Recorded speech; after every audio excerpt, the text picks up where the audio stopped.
GR కాలనీలో చాలా పెద్ద ఎఫెక్ట్ జరిగింది కామారెడ్డి పట్టణంలో.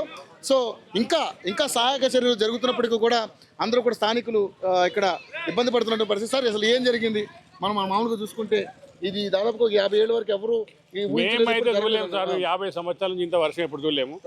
చాలా పెద్ద వర్షం వచ్చింది, బాగా నష్టం చేసిపోయింది. ఓకే, సో ఖాళీగా ఓన్లీ కట్టుబట్టలతో మిగిలారు అంతే. ఆ బట్టలు పేమిన బట్టలు ఎక్కి పైకి ఎక్కిండ్రు, కింద అన్ని కనబడుతున్నాయి, అన్ని ఎట్లా అయిపోయింది. ఘోరం నిజంగా. సో నిజంగానే స్మెల్ కూడా ఘోరంగా వచ్చేస్తుంది. మోరి వాసనలు అన్ని ఇంట్లోకి వచ్చేసి మా దేశం ఎప్పుడు కాలేదు పుట్టమంచి 50 నుంచి పెంచాలి ఇప్పుడు ఇలా అయింది. అంత బాగా విషయం అంత. సో లాస్ట్ టైం మనం ఖమ్మంలో చూసేటువంటి ఎఫెక్ట్ ఇంత పెట్టిన ఎప్పుడు కాలే చాలా ఇబ్బంది అందరికి. డబ్బులు పేదవాళ్ళు ఉంటారు, గరీబ్ వాళ్ళు ఉంటారు, అందరికి కొన్ని ఖర్చు అయితే పైసలు ఇబ్బంది అందరికి, చాలా ఇబ్బంది బాగా.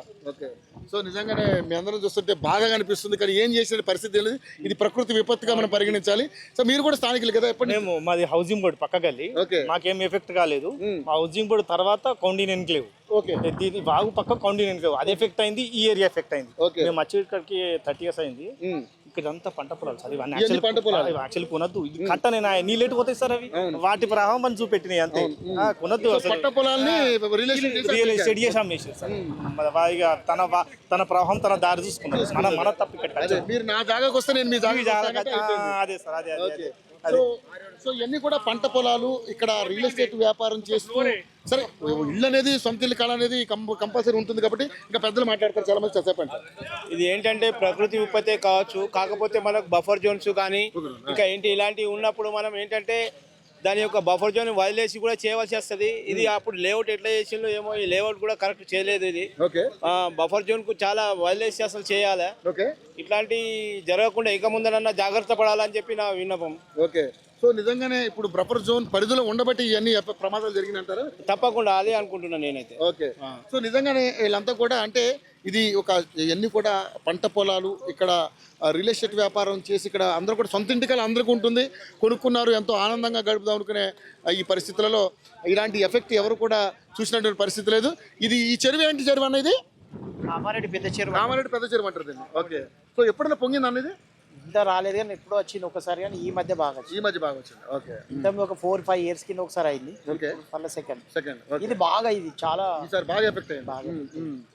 సో కామారెడ్డి పెద్ద చెరువు అంటారు దీన్ని. సో ఈ చెరువు ఇంతవరకు ఎప్పుడు పొంగలేదు. ఇప్పుడు పొంగడం వల్ల ఇంత ఆస్తి నష్టం జరిగింది. కట్టుబట్టలతో బయటకు వచ్చేసారు తప్పితే వాళ్ళకంటూ ఏం మిగలలేదంటూ కూడా స్థానికులు చెప్తా ఉన్నారు. ఇక కొంతమంది ఏమంటే ఇక్కడ అంతా కూడా చూడండి, మొత్తం టోటల్ ఇల్లు మొత్తం అసలు చూడండి, ఇది ఇంకా బెటరు. వీళ్ళకి పైన ఉన్నారు కాబట్టి సరిపోయింది. ఇది కేవలం సెల్లార్లోనే ఇంత ఎఫెక్ట్ జరిగింది.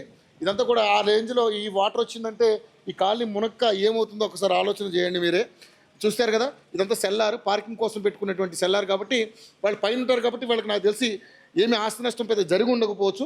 బట్ మొత్తం కూడా సెల్లార్ అంతా కూడా నిండిపోవడం జరిగింది. సో విపరీతమైనటువంటి వర్షాలు రావడం, అదేవిధంగా వరద రావడం, ఈ ఎఫెక్ట్ కలిగినట్టుగా కూడా స్థానికులు చెప్తున్నటువంటి పరిస్థితి. సో మొత్తానికైతే ఈ కాలనీలో ఉన్నటువంటి అందరూ కూడా కట్టుబట్టలతో మిగిలేరు తప్పితే వాళ్ళకంటూ ఏం మిగలలేదంటూ కూడా స్థానికులు చెప్పడం జరుగుతూ ఉంది. ఏదేమైనా రియల్ ఎస్టేట్ వ్యాపారంతో ఈ పొలాలన్నింటిలో కూడా ప్లాట్ల కింద చేసి అమ్మడం వల్ల నీరు ఎట్టుపోవాలో తెలియక ఒక్కసారిగా వాగు పొంగడం వల్ల అంతా కూడా ఇటు ఇళ్లలోకి నీరు రావడం అనేది జరిగిందంటూ కూడా స్థానికులు చెప్తున్నటువంటి పరిస్థితి. ఇంకా నీళ్లు లోపల ఉంటూనే ఉన్నాయి. ఇక్కడ మనం చూస్తున్నాం విజువల్స్లో పాపం నీళ్లు తోడుతున్నటువంటి పరిస్థితి మనం చూస్తూ ఉన్నాం.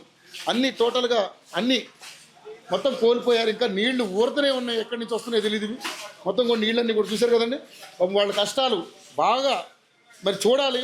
ప్రభుత్వం కూడా ఒకసారి దీన్ని పరిగణలోకి తీసుకోవాలి. ఇంత దారుణం జరిగింది ఇక్కడ.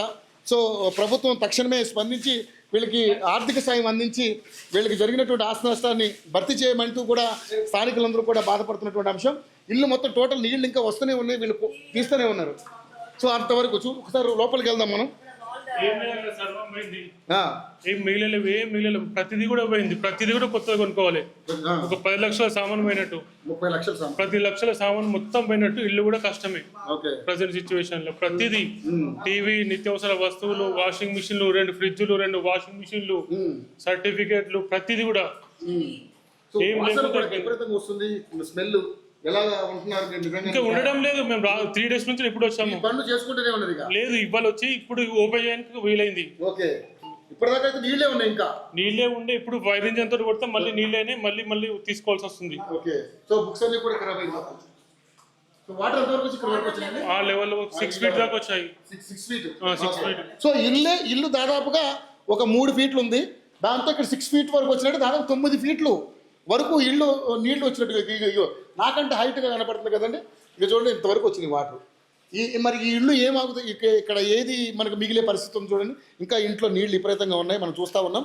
కామారెడ్డి ఏదో ఎప్పుడు ఇటువంటి పరిస్థితి రాలేదంటూ కూడా స్థానికులందరూ వాపోతున్నటువంటి పరిస్థితి. ఫ్రిడ్జ్లు, టీవీలు, బట్టలు ఏమీ మిగలలేదు. దాదాపుగా 15 లక్షల రూపాయల సామాన్లు సర్వనాశనం అయిపోయినట్టు కూడా ఆవేదన వ్యక్తం చేస్తున్నటువంటి పరిస్థితి. ఇల్లు మొత్తం కూడా ఘోరంగా ఎఫెక్ట్ అయింది. సో ఇది అంతా కూడా మళ్ళీ అన్నీ కూడా మళ్ళీ మొదటి నుంచి స్టార్ట్ అవ్వాలి మా జీవితం అంటూ కూడా మాట్లాడుతూ ఉన్నారు. సో గణపతి ఫోటో వరకు చూడండి, నీళ్ళు ఎంతవరకు వచ్చినాయో అక్కడ అంతవరకు ఆయన నిమజ్జనం అయినంత వరకు వచ్చినాయి అనమాట. చూశారు కదండి, విజువల్స్లో క్లియర్గా కనపడుతుంది. అంటే నీళ్ళు ఆ ఎఫెక్ట్ ఆ రేంజ్లో వచ్చితే ఇక ప్రాణాలు తప్ప వీళ్ళకి ఏం మిగలలేదు. వీళ్ళ పరిస్థితి ఏ విధంగా ఉందో ఒకసారి మనం వాళ్ళ మాటలను విన్నాం. చాలా ఆందోళన వ్యక్తం చేస్తున్నటువంటి పరిస్థితి మనం చూస్తూ ఉన్నాం. సో బియ్యం కూడా మొత్తం కూడా పాపం ప్రతి ఒక్కరూ 2-3 బస్తాలు ఇంట్లో పెట్టుకుంటారు. బియ్యం అనేది, మంచాలు, పరుపులు, టోటల్ కొలాప్స్. వీళ్ళకి అంటూ ఏమీ లేదు. మరి వీళ్ళు ఎక్కడ పడుకుంటున్నారో ఏం తింటున్నారో కూడా తెలియనటువంటి పరిస్థితి. కానీ గవర్నమెంట్ అమ్మటే సత్వరమే స్పందించి వీళ్ళకి అన్నీ కూడా అందించాలని మనస్ఫూర్తిగా యోఈటీవీ నుంచి మేము అప్పీల్ చేస్తా ఉన్నాం. వీళ్ళందరికీ కూడా తగు న్యాయం చేయాలి, ఆర్థికంగా ఆదుకోవాలి.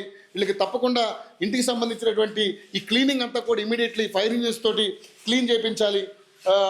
అన్నీ కూడా పనులని ఫాస్ట్గా జరగాలంటూ కూడా స్థానికులందరూ కూడా మాట్లాడుతున్నటువంటి పరిస్థితి. Over to studio.